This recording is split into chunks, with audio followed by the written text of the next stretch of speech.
প্রিয় দর্শক, স্বাগত জানাচ্ছি সারাদিনের সংবাদে প্রতিদিনের আয়োজন রাত 11টার শীর্ষ সংবাদে। সারা বিশ্বের গুরুত্বপূর্ণ সব সংবাদের শিরোনাম জেনে নিন শুরুতেই। সব দল নয়, একটি রাজনৈতিক দলই শুধু ডিসেম্বরে নির্বাচন চায়, বললেন প্রধান উপদেষ্টা। জাপানে 1 লাখ বাংলাদেশের কর্মসংস্থানের সুযোগ। বঙ্গোপসাগরে লঘুচাপ, দেশের সমুদ্র বন্দরের 3 নম্বর বিপদ সংকেত, 6 জেলায় বন্যার শঙ্কা। ইরানের বিরুদ্ধে হামলা চালাতে নেতানিয়াহুকে সতর্ক করেছেন ট্রাম্প। ট্রাম্প প্রশাসন থেকে সরে দাঁড়ানোর ঘোষণা দিলেন ইলন মাস্ক। ট্রাম্পের শুল্ক নীতি আটকে দিল মার্কিন আদালত। ভারী বৃষ্টিপাত, ভূমিধসের ঝুঁকি, ভারতের 3 রাজ্যে রেড অ্যালার্ট জারি। ইউক্রেন যুদ্ধ বন্ধে ন্যাটো সম্প্রসারণ বন্ধের শর্ত পুতিনের। ক্ষমতাচ্যুত প্রধানমন্ত্রী শেখ হাসিনার ও তার পরিবারের নামে থাকা 68টি সরকারি কলেজের নাম পরিবর্তন। সুদানে কলেরার প্রাদুর্ভাবে 2 দিনে 70 জনের মৃত্যু। গাজায় ত্রাণ সংগ্রহ করতে গিয়ে ইসরায়েলি হামলায় নিহত 10। বিএনপির সভায় জয় বাংলা স্লোগান, 2 জন আটক। ঢাকায় অবস্থানরত নাগরিকদের সতর্ক করল মার্কিন দূতাবাস। সুপ্রিয় দর্শক, শুনছিলেন সংবাদ শিরোনাম, এবারে বিস্তারিত। ফ্যাশন ব্র্যান্ড মানে আর্ট। জাপানের টোকিওতে আয়োজিত 30তম নিক্কেই ফোরামের 3য় দিনের সম্মেলনে বক্তব্য দেন বাংলাদেশের প্রধান উপদেষ্টা ডক্টর মোহাম্মদ ইউনূস। তিনি বলেন, সব রাজনৈতিক দল নয়, বরং একটি নির্দিষ্ট রাজনৈতিক দল চলতি বছরের ডিসেম্বরে জাতীয় নির্বাচন চায়। একই সফরে Bangladesh seminar on human resources এ জাপানি ব্যবসায়ীদের সঙ্গে অংশগ্রহণ করে তিনি জানান, আগামী 5 বছরে জাপানি বাংলাদেশ থেকে 1 লাখ শ্রমিকের কর্মসংস্থান সৃষ্টি হতে পারে। এই লক্ষ্যে বিএমইটির সঙ্গে জাপানের বিভিন্ন প্রতিষ্ঠানের 2টি সমঝোতা স্মারক স্বাক্ষরিত হয়।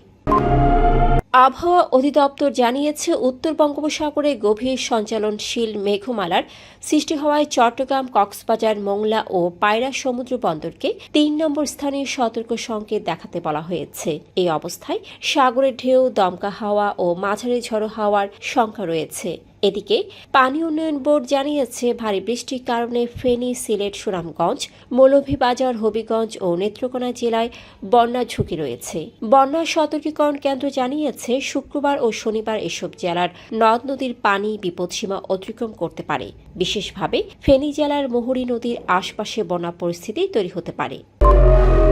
ইরানের সঙ্গে পারমাণবিক চুক্তি নিয়ে আলোচনার সময় ইসরায়েলের প্রধানমন্ত্রী বেনিয়ামিন নেতানিয়াহুকে সরাসরি সতর্ক করেছেন মার্কিন প্রেসিডেন্ট ডোনাল্ড ট্রাম্প। ট্রাম্প বলেন, আমি তাকে বলেছি এটি সঠিক সময় নয়।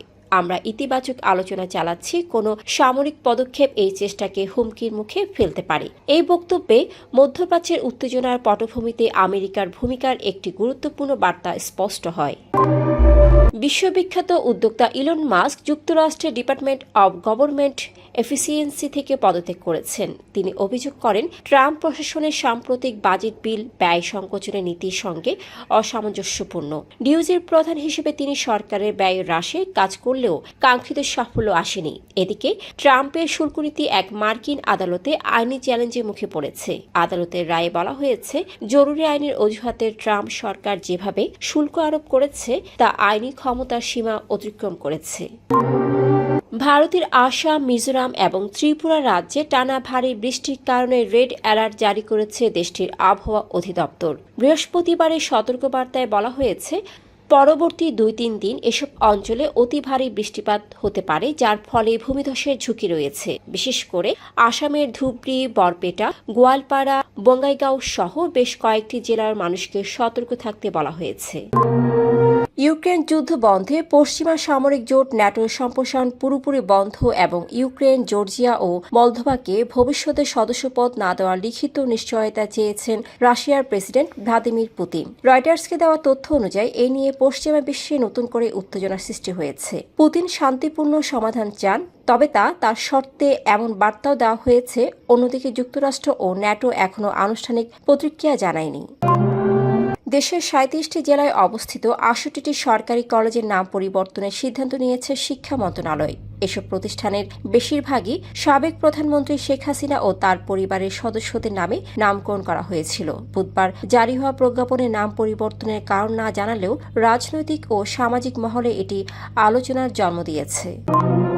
সুদানের রাজধানী খার্তুমে কলেরা ভয়াবহ রূপ নিয়েছে। গত 2 দিনে সেখানে প্রাণ হারিয়েছেন অন্তত 70 জন।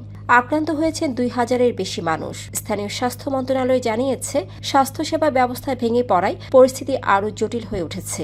কলেরার এই প্রাদুর্ভাব নিয়ন্ত্রণে জরুরি সহায়তা প্রয়োজন। এদিকে গাজা উপত্যকায় বিতরণকালে বিতর্কিত মার্কিন সমর্থিত সংস্থা GFH এর ত্রাণ কেন্দ্রে ইসরায়েলি হামলায় গত 48 ঘণ্টায় নিহত হয়েছেন অন্তত 10 জন ফিলিস্তিনি। আহত হয়েছেন আরও 62 জন। হামাসের মিডিয়া অফিস জানিয়েছে, ক্ষুধার্ত জনগণের উপর সরাসরি গুলি চালিয়েছে ইসরায়েলি বাহিনী। এই ঘটনার নিন্দা জানিয়ে আন্তর্জাতিক সম্প্রদায়ের হস্তক্ষেপ দাবি করছে গাজা প্রশাসন। গাইবান্ধা সদর উপজেলার বল্লমঝাড় ইউনিয়নের বিএনপির একটি আলোচনা সভায় জয় বাংলা স্লোগান দেওয়াকে কেন্দ্র করে মারাত্মক উত্তেজনা ছড়িয়ে পড়ে। ঘটনায় সভা বন্ধ হয়ে যায় এবং 2 যুবককে আটক করে রাখা হয়। পুলিশ জানায়, বিষয়টি তদন্ত করে দেখা হচ্ছে। রাজনৈতিক সভায় এমন ঘটনা স্থানীয়ভাবে চাঞ্চল্যের সৃষ্টি করেছে। বাংলাদেশ জুড়ে চলমান বিক্ষোভের সংখ্যা বেড়ে যাওয়ায় ঢাকায় অবস্থানরত মার্কিন নাগরিকদের জন্য সতর্কতা জারি করেছে মার্কিন দূতাবাস। বৃহস্পতিবার দূতাবাসের ওয়েবসাইটে প্রকাশিত এক ডেমনস্ট্রেশন অ্যালার্টে এই সতর্কতা জারি করা হয়। এতে বলা হয়, সাম্প্রতিক সময়ে বাংলাদেশ বিক্ষোভের সংখ্যা বৃদ্ধি পেয়েছে।